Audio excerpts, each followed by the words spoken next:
Le plus grand obstacle au bonheur, c'est l'attente d'un bonheur trop grand, disait Bernard Fontenelle. Mais alors, que reste-t-il à l'homme qui comprend que ce bonheur tant espéré n'est qu'un mirage? Imaginez un homme enchaîné à un rêve, un esclave d'une illusion qu'il ne peut abandonner.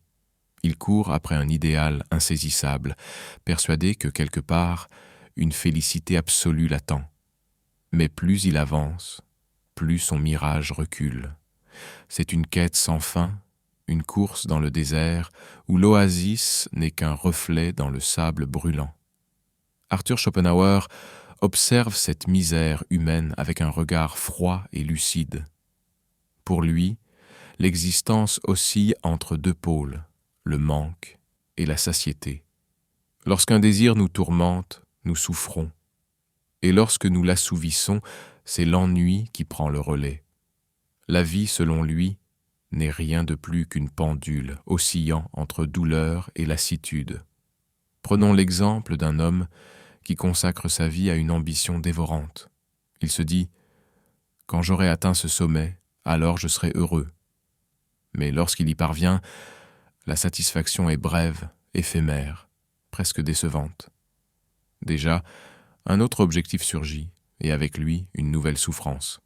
Comme le disait Sénèque, ce n'est pas parce que les choses sont difficiles que nous n'osons pas, c'est parce que nous n'osons pas qu'elles sont difficiles. Mais oser ici signifie aussi ouvrir les yeux sur l'impasse de cette quête infinie.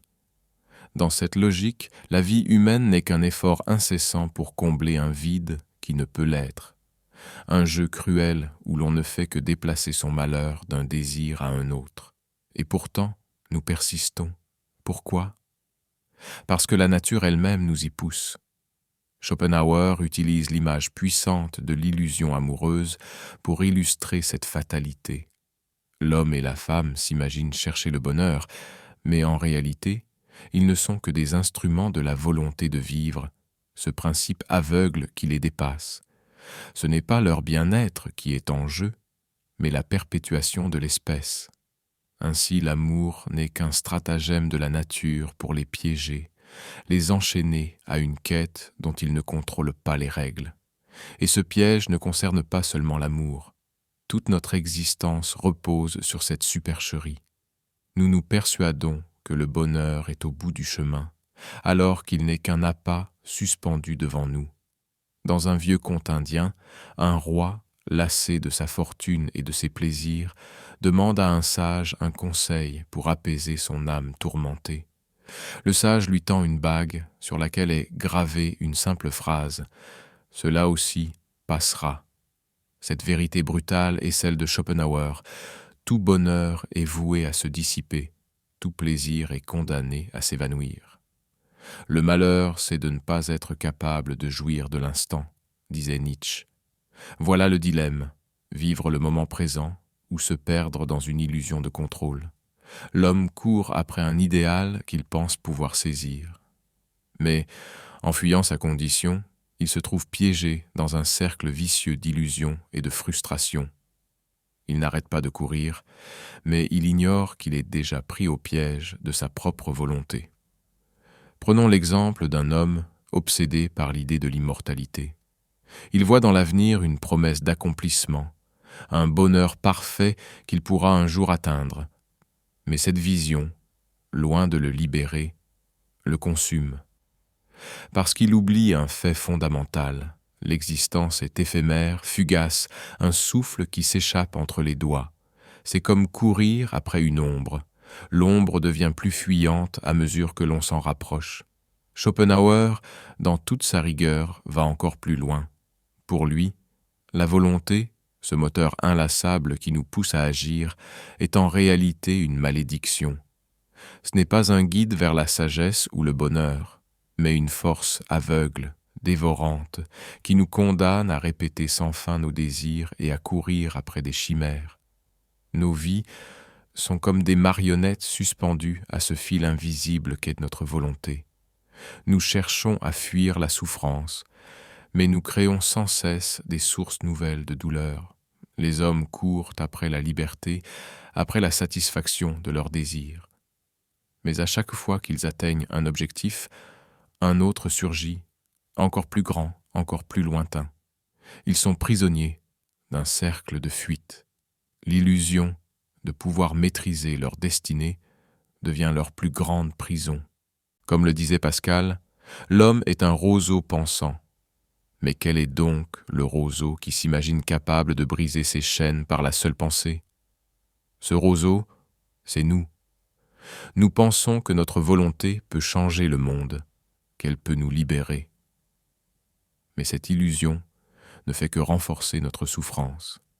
Il en va de même dans nos relations humaines. Prenons l'exemple d'un homme qui se croit maître de son amour.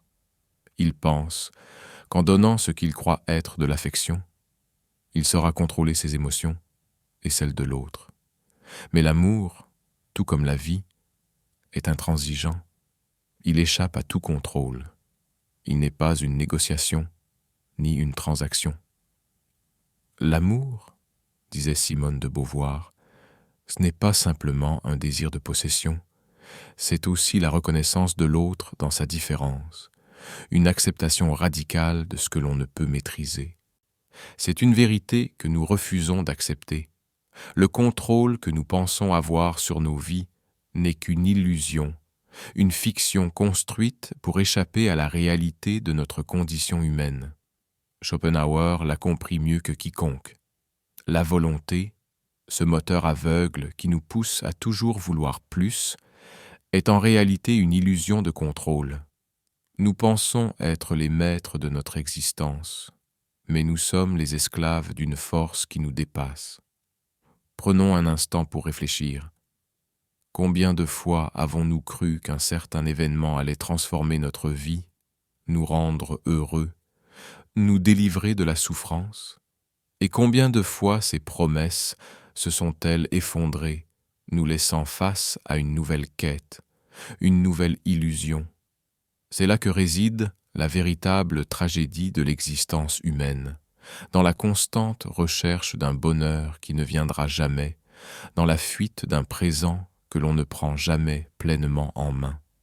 Le sage indien, qui avait offert au roi cette simple bague gravée, cela aussi passera, savait mieux que quiconque que rien n'est permanent.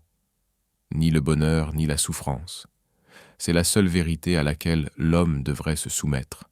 Accepter ce qui est, sans chercher à fuir l'inévitable. Cette acceptation n'est pas un renoncement, mais une libération, car ce n'est qu'en laissant tomber la fausse promesse du bonheur parfait qu'on peut commencer à vivre, vraiment. Ainsi, Schopenhauer nous invite à une révolte silencieuse, non pas contre la vie, mais contre l'illusion de vouloir la contrôler. Ce n'est qu'en renonçant à cette quête que l'on peut paradoxalement trouver un certain apaisement. Celui qui lutte contre les monstres doit veiller à ne pas devenir lui-même un monstre. Et si vous regardez longtemps dans un abîme, l'abîme regarde aussi en vous, disait Friedrich Nietzsche. Voilà une vérité frappante. Dans notre lutte incessante contre les forces invisibles qui nous dominent, il existe un danger, celui de se laisser submerger par ce que l'on cherche à maîtriser. En fuyant la souffrance, en fuyant nos désirs insatiables, nous risquons de perdre ce qui fait de nous des êtres humains. Mais alors, que reste-t-il de la quête de Schopenhauer, de cette révolte contre la volonté aveugle? La réponse se trouve dans l'acceptation, dans un choix paradoxal, celui de renoncer pour enfin se libérer. La souffrance est partout. Nous la trouvons dans l'incessante recherche de la perfection, dans nos tentatives vaines d'échapper au temps. Mais il y a une forme de sagesse dans cette douleur, car, comme le disait le philosophe grec Héraclite, la lutte est le père de toute chose. Ce n'est pas la lutte contre la souffrance qui doit être le but, mais la compréhension de sa nature, l'acceptation de son omniprésence. Schopenhauer, en tout cynisme, ne propose pas une solution magique. Il nous invite à prendre conscience que la volonté est en nous, à l'intérieur de chaque désir, de chaque projet, de chaque rêve qui nous pousse à avancer. Mais il nous dit aussi que ce n'est qu'en l'observant, en la comprenant, que nous pourrons réellement nous en détacher. Il existe une sorte de révolte silencieuse contre cette volonté. Schopenhauer nous montre que la véritable liberté réside dans l'acceptation de notre impuissance face à elle. Ce n'est pas une résignation passive, mais une libération active. En abandonnant l'idée de posséder ce que l'on désire, nous nous affranchissons des chaînes que nous nous imposons. Car la véritable sagesse ne réside pas dans la satisfaction des désirs, mais dans leur dépassement. C'est là que la philosophie de Schopenhauer entre en collision avec celle de Nietzsche. Là où Schopenhauer prône le renoncement comme un chemin vers la sérénité, Nietzsche pousse à la transformation. Au lieu de fuir la volonté, il invite à l'embrasser pleinement, à vivre selon ses propres désirs, à se forger un sens à sa vie en affrontant ses monstres intérieurs. Mais ce n'est pas une invitation à succomber à la volonté. C'est une invitation à la sublimer, à en faire une force créatrice plutôt qu'une force destructrice. Nietzsche ne nous demande pas de fuir l'inéluctable, mais de l'accepter pour mieux le dépasser, de créer notre propre chemin, même dans l'abîme. D'une certaine manière, ce que Schopenhauer et Nietzsche ont en commun, c'est la recherche d'une forme de vérité plus grande que nous-mêmes. Schopenhauer par la contemplation et la renonciation, et Nietzsche par l'acceptation et la sublimation. Les deux philosophes nous montrent que l'existence, dans son absurdité et sa brutalité, peut néanmoins offrir un chemin vers quelque chose de plus élevé, quelque chose qui échappe aux illusions. Mais alors, quel est le sens de tout cela? Peut-on réellement trouver la paix? La réponse, peut-être, se trouve dans cette idée simple mais si profonde. Nous n'avons jamais eu le contrôle. La liberté ne réside pas dans l'illusion de maîtriser la volonté, mais dans l'acceptation de notre impuissance face à elle. Ce n'est qu'à partir de ce moment-là que nous pouvons nous libérer de la tyrannie de nos désirs et de notre volonté insatiable. En fin de compte, ce que Schopenhauer nous enseigne, c'est que la souffrance fait partie intégrante de notre humanité. Elle est la conséquence de la volonté aveugle, mais elle peut aussi être un tremplin pour la sérénité, pour la liberté intérieure. Nietzsche, de son côté, nous invite à voir dans cette souffrance un appel à la création, à transformer ce qui nous écrase en ce qui nous élève. La conclusion qui s'impose est donc cette. L'existence n'est ni un fardeau, ni une bénédiction. Elle est ce qu'elle est. Une tension entre la volonté qui nous pousse à désirer et la souffrance qui en résulte. La question n'est pas de fuir cette souffrance, mais de l'accepter, de l'assumer et de trouver dans cet affrontement même un chemin vers la sagesse. Le seul moyen de se débarrasser d'une tentation, c'est d'y céder, disait Oscar Wilde. Mais céder à quoi? À la volonté qui nous consume ou à la vérité qui nous libère?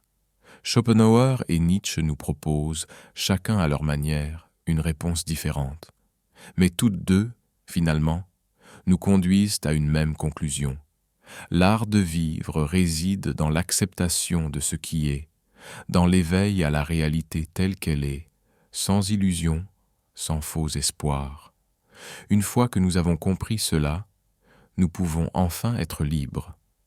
Si vous avez trouvé cette réflexion utile, n'oubliez pas le pouce bleu qui fait plaisir, de vous abonner à la chaîne pour d'autres explorations philosophiques profondes et d'activer la cloche pour ne rien manquer.